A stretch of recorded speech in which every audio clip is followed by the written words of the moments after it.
संकट कटै मिटै सब पीरा, जो सुमिरै हनुमत बलबीरा। हनुमान जी कहते हैं, जब तक राम का कार्य पूरा नहीं हो जाता तब तक मुझे विश्राम नहीं मिल सकता। जो भी हनुमान जी का स्मरण करता है उसके संकट समाप्त हो जाते हैं और वह बल और साहस प्राप्त करता है। तो जय श्री राम दोस्तों, आज हम रामायण के किष्किंधा कांड की शुरुआत करते हैं, जहां भगवान श्री राम और महाबली हनुमान जी का मिलन होता है। यह भेंट केवल सामान्य भेंट नहीं बल्कि भक्ति और समर्पण का ऐसा उदाहरण है जो हमें यह सिखाता है कि भगवान के प्रति सच्ची निष्ठा कैसे हमारे जीवन को बदल सकती है। तो आइए मित्रों, इस अद्भुत कथा का आनंद लें और भगवान श्री राम के आदर्शों से प्रेरणा प्राप्त करें। तो प्यारे मित्रों, आज से हम किष्किंधा कांड में प्रवेश कर रहे हैं। आज की कथा में आप सुनेंगे राम हनुमान की भेंट। कमल उत्पल तथा मत्स्यों से परिपूर्ण पंपा सरोवर के पास पहुंचने पर वहां के रमणीय दृश्यों को देखकर राम को फिर सीता का स्मरण हो आया और वे पुनः विलाप करने लगे। उन्होंने लक्ष्मण से कहा, हे सौमित्र, इस पंपा सरोवर का जल वैदूर्य मणि के समान स्वच्छ एवं श्याम है। इसमें खिले हुए कमल पुष्प और क्रीड़ा करते हुए जल पक्षी कैसे सुशोभित हो रहे हैं। चैत्र माह ने वृक्षों को पल्लवित कर फूलों और फलों से समृद्ध कर दिया है। चारों ओर मनोहर सुगंध बिखर रही है। यदि आज सीता भी अपने साथ होती तो इस दृश्य को देखकर उसका हृदय कितना प्रफुल्लित होता। ऐसा प्रतीत होता है कि यह बसंत रूपी अग्नि मुझे जलाकर भस्म कर देगी। हाय सीते, तुम न जाने किस दशा में रो रो कर अपना समय बिता रही होगी। मैं कितना अभागा हूँ कि तुम्हें अपने साथ वन में ले आया, परंतु तुम्हारी रक्षा न कर सका। हाय पर्वत शिखरों पर नृत्य करते हुए मोरों के साथ कामातुर हुई मोरनियां कैसा नृत्य कर रही हैं। हे लक्ष्मण, जिस स्थान पर सीता होगी, यदि वहां भी इस प्रकार बसंत खिला होगा तो वह उसके हृदय विदग्ध हृदय को कितनी पीड़ा पहुंचा रहा होगा। वह अवश्य ही मेरे वियोग में रो रो कर अपने प्राण दे रही होगी। मैं जानता हूँ वह मेरे बिना पानी से बाहर निकली हुई मछली की भांति तड़प रही होगी। उसकी वही दशा हो रही होगी जो आज मेरी हो रही है, अपितु मुझसे अधिक ही हो रही होगी, क्योंकि स्त्रियां पुरुषों से अधिक भावुक और कोमल होती हैं। यह संपूर्ण दृश्य इतना मनोरम है कि यदि सीता मेरे साथ होती तो इस स्थान को छोड़कर मैं कभी अयोध्या न जाता, सदैव उसके साथ यहीं रमण करता। किंतु यह तो मेरा स्वप्न मात्र है। आज तो यह भागा प्यारी सीता के वियोग में वनों में मारा मारा फिर रहा है। जिस सीता ने मेरे लिए महलों के सुखों का परित्याग किया, मैं उसी की वन में रक्षा नहीं कर सका। मैं कैसे यह जीवन धारण करूं? मैं अयोध्या जाकर किसी को क्या बताऊंगा? माता कौशल्या को क्या उत्तर दूंगा? मुझे कुछ सुझाई नहीं देता। मैं इस विपत्ति के पहाड़ के नीचे दबा जा रहा हूँ। मुझे इस विपत्ति से छुटकारे का कोई उपाय नहीं सूझ रहा है। मैं यहीं पंपासर में डूबकर अपने प्राण दे दूंगा। भाई लक्ष्मण, तुम अभी अयोध्या लौट जाओ। मैं अब जनक नंदिनी सीता के बिना जीवित नहीं रह सकता। बड़े भाई की यह दशा देखकर लक्ष्मण बोले, हे पुरुषोत्तम राम, आप शोक न करें। हे तात रघुनंदन, आप पहले उस पापी राक्षस का पता लगाइए, फिर वह सीता को वापस करेगा या अपने प्राणों से हाथ धो बैठेगा। आप तो अत्यंत धैर्यवान पुरुष हैं। आपको ऐसी विपत्ति में सदैव धैर्य रखना चाहिए। हम लोग अपने धैर्य, उत्साह और पुरुषार्थ के बल पर ही रावण को परास्त करके सीता को मुक्त करा सकेंगे। आप धैर्य धारण करें।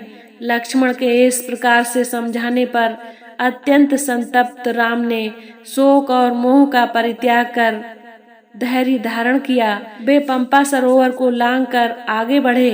चलते चलते जब वे ऋषिमुख पर्वत के निकट पहुँचे तो अपने साथियों के साथ उस पर्वत पर विचरण करने वाले बलवान वानर राज सुग्रीव ने उन दोनों तेजस्वी युवकों को देखा।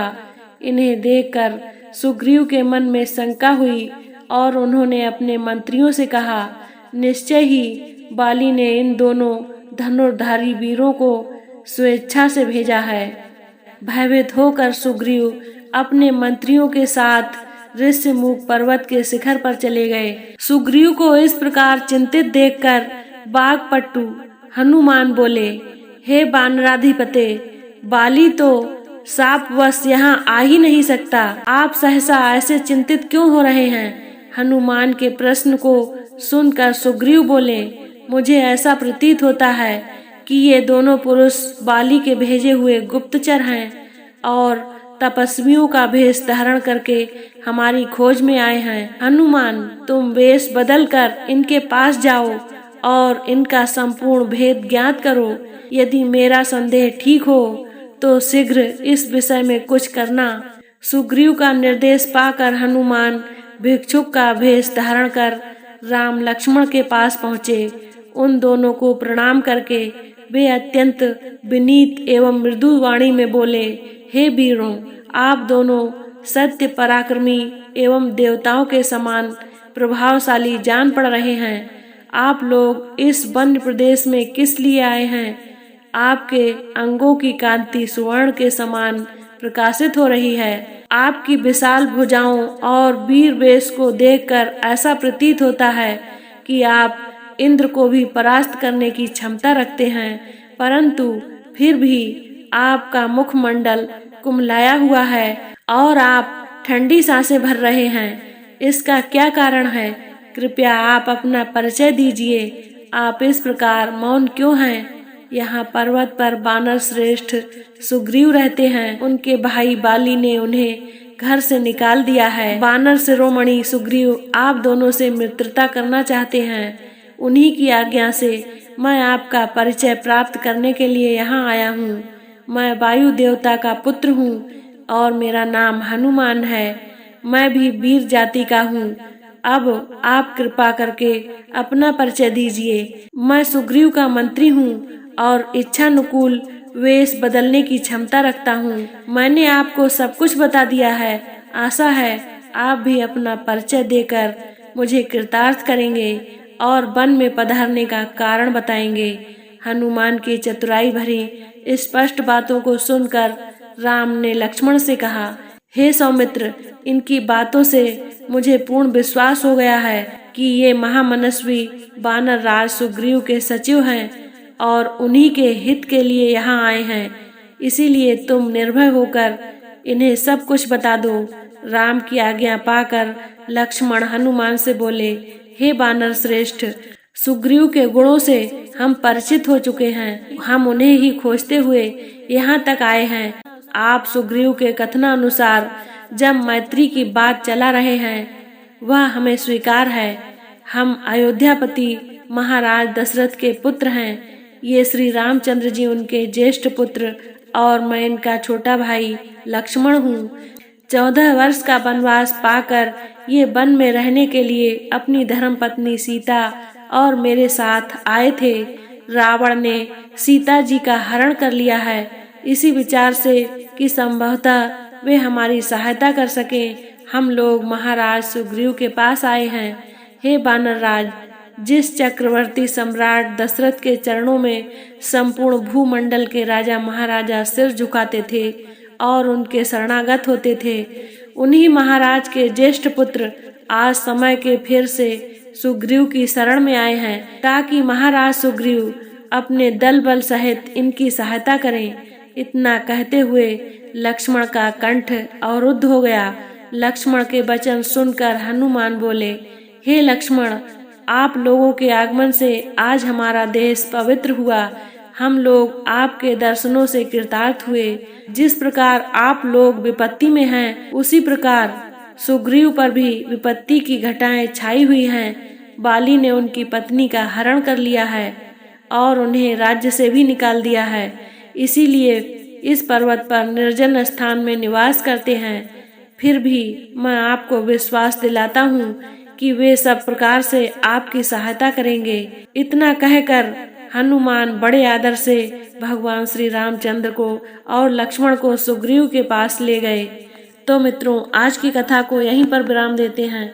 अब आइए कुछ अनमोल वचनों को सुनते हैं। पवन तनय बल पवन समाना, बोधि विवेक विज्ञान निधाना। कवन सो काज कठिन जग माही, जो नहीं होए तात तुम पाही। पवन पुत्र हनुमान में पवन जैसी शक्ति है। वे बुद्धि और विवेक के भंडार हैं। इस संसार में कौन सा ऐसा कार्य है जो हनुमान जी से असंभव हो। राम ही केवल प्रेम प्यारा, जान लेऊ जो जानन हारा। भगवान श्री राम को केवल प्रेम प्रिय है। यदि कोई उन्हें प्रेम पूर्वक स्मरण करता है तो वे उसका सदा साथ देते हैं। हनुमान जी ने अपने अटूट प्रेम से राम जी को प्रसन्न किया और उनकी भक्ति का आदर्श स्थापित किया। सच्ची मित्रता केवल कठिनाइयों में नहीं बल्कि सुख के क्षणों में भी महत्वपूर्ण होती है। यह हमें याद दिलाता है कि दोस्ती हर परिस्थिति में हमारे साथ होती है। जैसे हनुमान ने राम के साथ खड़ा रहकर सिद्ध किया है। भक्ति और निष्ठा किसी भी संबंध को मजबूत बनाती है। राम और हनुमान की भेंट इस बात का प्रमाण है कि सच्ची भक्ति से कोई भी संबंध और भी गहरा हो सकता है। सहयोग की शक्ति को कभी भी कम मत आंकिए, क्योंकि एक साधारण सहयोग एक बड़ी जीत का कारण बन सकता है। यह वचन हमें प्रेरित करता है कि हर छोटे सहयोग का महत्व है, जैसा कि हनुमान ने राम की सहायता करके साबित किया। तो दोस्तों, यह थी राम और हनुमान की पहली भेंट की कथा, जिसमें हमें सच्ची मित्रता और निष्ठा का अद्भुत उदाहरण देखने को मिला। इस भेंट के माध्यम से हम समझते हैं कि सहयोग और मित्रता की शक्ति कितनी महान होती है। यदि आपको यह वीडियो पसंद आया हो तो कृपया लाइक करें, शेयर करें और हमारे चैनल को सब्सक्राइब करना ना भूलें। तो मिलते हैं अगले एपिसोड में। तब तक के लिए जय श्री राम, जय हनुमान।